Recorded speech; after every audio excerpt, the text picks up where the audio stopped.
Today, I'm going to show you how to build a strategic annual plan or annual goals for your small business. I'm going to show you how to make a plan that's so perfect that it always is guaranteed to come true. Okay, I can't continue with a straight face. The reality is, annual planning, especially on YouTube, is hyped up as this thing that if you just think about it hard enough, everything will go perfect. And you know what? I have never had that been my reality in 8 years of running my own small business. The only perfect plan is one that plans to sometimes go wrong and yet can get itself back on track despite that. And that mentality is the approach to annual planning or goal setting that I'm going to talk about today for my small business. This isn't about positive affirmations, vision boarding, PDF worksheets about what your mission and vision and values are, or some kind of Fortune 500 projection spreadsheet. I've got 3 phases I go through each year to create my annual plan for my small business, and I'm just going to peel back the curtain and show you how I do it in case it might help you as well. The first step I do in order to start creating my annual plan for my small business is figure out a number that matters to me. So the 3 major anchors would be take-home pay or profit, it would be expenses, and then it would be income. And again, this is just what works for me. I consider cost of goods sold part of expenses, even though I know it's not really part of that, just for simplicity of money in, money out, and money I keep. When I have these 3 categories, I then look at previous years, so last year and the years before, and I see the trajectory, and I kind of make an assessment based on where I want the business to go of which of these 3 numbers I want to move first. For example, 3 years ago, my number 1 priority was increasing our expenses. We had more profits than I really wanted to pay tax on, and I wanted to have a bigger team to provide me a little bit more support so I could work less. And that was a big goal. Another year, it was profitability. We had too big of a team, vicious cycle, and I wanted to figure out a way to get a better profit margin in the business, and that involved cutting a lot of fat. And then this year, my goal has been around revenue. I want to increase our revenue numbers to increase everything else along the business and generally just grow our overall machine. So one of these 3 numbers is my first anchor. Once I have one, I will use my previous ratios to project the other ones out. So for example, if I want to have my revenue go from 1 million to 1.5 million, that's a 50% jump. I might assume my expenses will also jump by 50%, or maybe they'll stay the same depending on how my business model works. And then when I think of profit, I will assume that'll probably also grow proportionately. Now, of course, if you have costs of goods sold, those expenses might increase with revenue. If you have a business with more fixed costs, your expenses might not change with revenue. There's a little bit of nuance here in how you calculate those other values. But for me, I know how my business works well enough to know which ones are kind of fixed costs and which expenses are going to increase the more our revenue increases. For example, things like processing fees, costs of fulfillment, customer gifts, all these kinds of things are increasing the more clients we serve. But the cost we spend on our camera, for example, is not going to change whether we have 500 customers in a year or 50. Now, once I have these 3 items in place, I've got my broad buckets of revenue. I need to break them down a little bit more detailed in order to actually get into the planning piece. This stuff that we're doing right now is really about creating a small business budget, but it sets the stage for things to come. Trust me, it will make sense.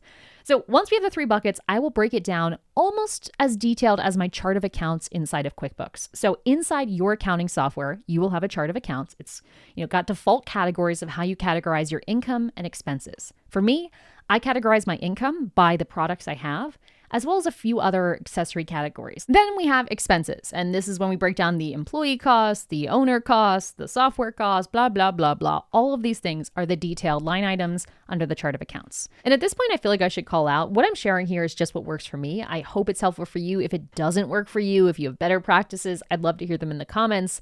I just wish someone had shared this with me, which is why I'm sharing it with you. Speaking of which, if you want to steal the template I use, the spreadsheet for keeping track of key metrics and this math, feel free to grab it. I'll link it in the description-y area below.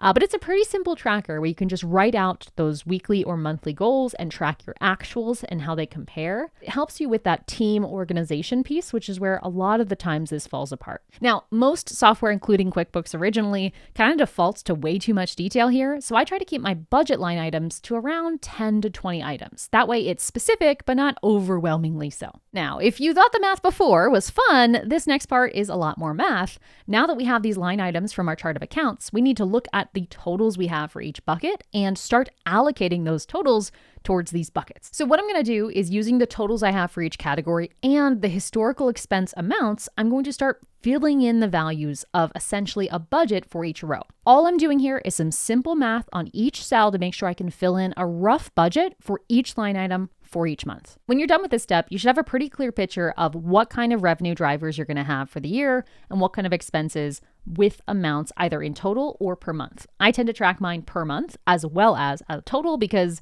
it feels easier to me to have it in smaller chunks rather than these giant buckets that are overwhelming. Once I have that, though, I need to do a little bit more math, especially on the revenue side of the equation. So if, for example, I want to have 1.5 million in revenue, which is the goal that I had for the year that I have going on right now, I need to figure out, how am I realistically going to make that happen? Because for most businesses, we are constrained by our ability to get new sales, not necessarily our ability to fulfill orders. For most of us, right?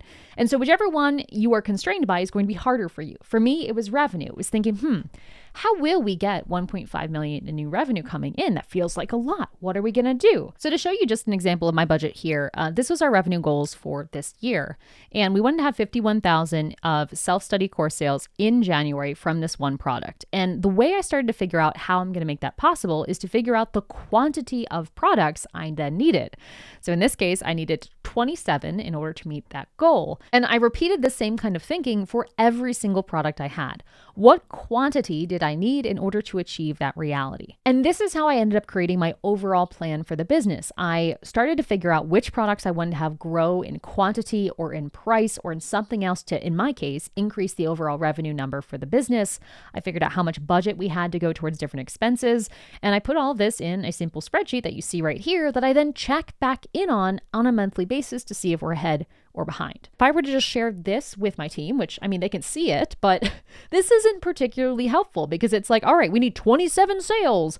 How do I do that as someone who's just working in the support inbox? Which brings us to our second stage of the annual planning process that I follow, which is to take these overall numbers, these big numbers in some way, and break them down even smaller into things that we can control, or at least can influence a lot more directly. The way this works for me is I look at things I'm looking to change, in this case, the number of offers sold, and I start reverse engineering what are the steps that allow that to happen.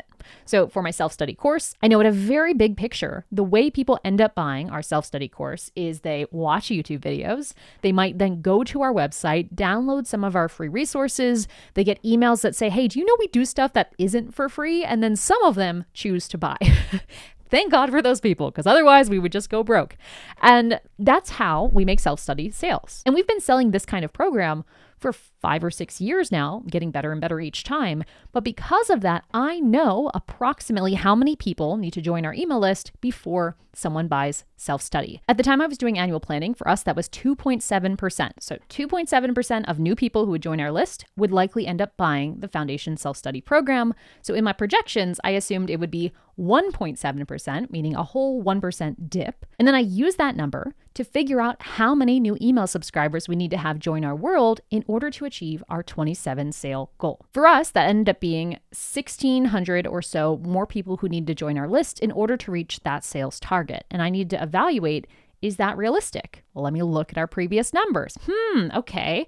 We have been able to grow by about 1,200 a month. 1,600 would be a little bit more. Can we handle that? Will people join our email list? I don't know. And so I decided to make that a weekly metric for my team. You can see it on here. 358 email subscribers a week is where we wanted to go. And that's how it went. Now, in this particular case, we needed to use paid ads to get there. So going back to the previous point about sometimes expenses increase, that was true here for this short period of time before we went back to organic. Oh, and I should address a quick question. Usually when I show people this key metrics tracker, they start asking, well, do you use AI or automations to fill in all of this information? And I'll admit I used to, but actually everything you see here, every value that is the manual actuals is actually tracked manually. So every week I have a task for team members to go fill in their 3 to 5 numbers. It takes them about 5 minutes and it forces them to actually look at the numbers. In the past, that level of critical thinking just wasn't happening. It was just there automatically. You weren't engaging it with it the same way by seeing it versus actually typing it. I don't know how to explain it. It was something I found even true for myself, and I'm pretty into numbers if you can't tell. So now we do it fully manually. So for the most important numbers to drive those results, I'm going to create weekly metrics like this. And all of these numbers are found by math. So for example, if I know I need to sell one of our services every week, and I know it takes me 5 calls until I sell one service, I know I need to have 5 calls a week. And in order to have 5 calls, I might know I need to have, 100 email subscribers. And so yada, yada, yada, yada. So the math just tells us all of these kind of preliminary numbers that lead to the end results. The goal is, as I put here at the top for my team, if we hit the numbers, we hit our goals. And so make sure these numbers are lining up with what you actually want. And I should note, even though I try to keep my weekly metrics down to a pretty small list, I also track a lot more numbers on a monthly basis, which are just numbers that I want to have a historical record of. I also track the actual expenses on a monthly basis as well. So there are additional numbers here besides those core 5 to 8. But I want a small scoreboard to really let my team and me know what is most important and are we winning or losing. And I think that's done best in a very simple list. On this particular one here, we also keep track of the number one bottleneck of the business. So if there was one priority team-wide, is it leads, sales, capacity, or audience? Kind of go through it here, and these change throughout the year. By the way, if you're not sure what I mean by key metrics or how you can identify these kinds of numbers for your business, you can watch this video up here that goes through it in more detail. That brings us to the third phase of annual planning and goal setting for my small business, which is the project phase. Now, there are lots of fancy terms for this project phase. Some people will call them corporate priorities, quarterly rocks, quarterly initiatives, and I don't know, whatever you want to call it, I don't care. For me, it's a project. And I define a project as a collection of tasks that are kind of figuring out something unfamiliar. It's not something we do all the time, but it's intended to achieve a known outcome or a certain goal, a goal within a goal. Most often when it comes to annual planning, I will define a project when I notice one of these numbers is going to require something above and beyond, something to change, for lack of a better word, in order for it to be possible. And the project, well, let me just show you what it looks like. Here's how we manage projects inside of ProcessDriven. These are our current projects that we have going on right now. So we've got a hiring project, we've got a sales campaign for our conference we're doing in person, we've got a promotion of our course, and I'm writing a book, that little thing. And so all of these things are projects meant to influence something we wouldn't otherwise be able to influence. One of the things I had on my goal for 2026 was to have some kind of in-person operations event. At the time of recording this, we are just starting to sell tickets for it, so wish me luck. That is a great example of something that without changing our normal would have never sold. And so we have a project defined of, hey, we need to define what this event is.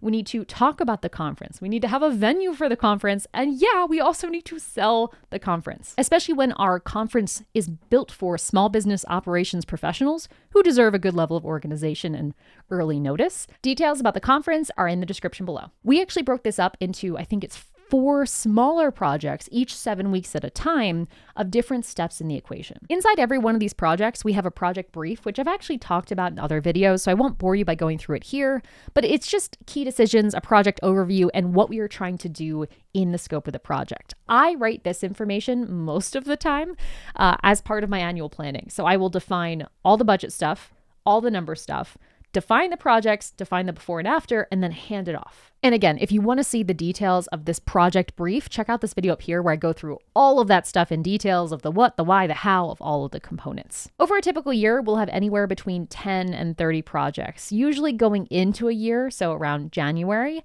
I will have probably 10 to 12 already outlined on the timeline where I'm like, yep, I know we're going to have to do this. It's the only way this thing will be true.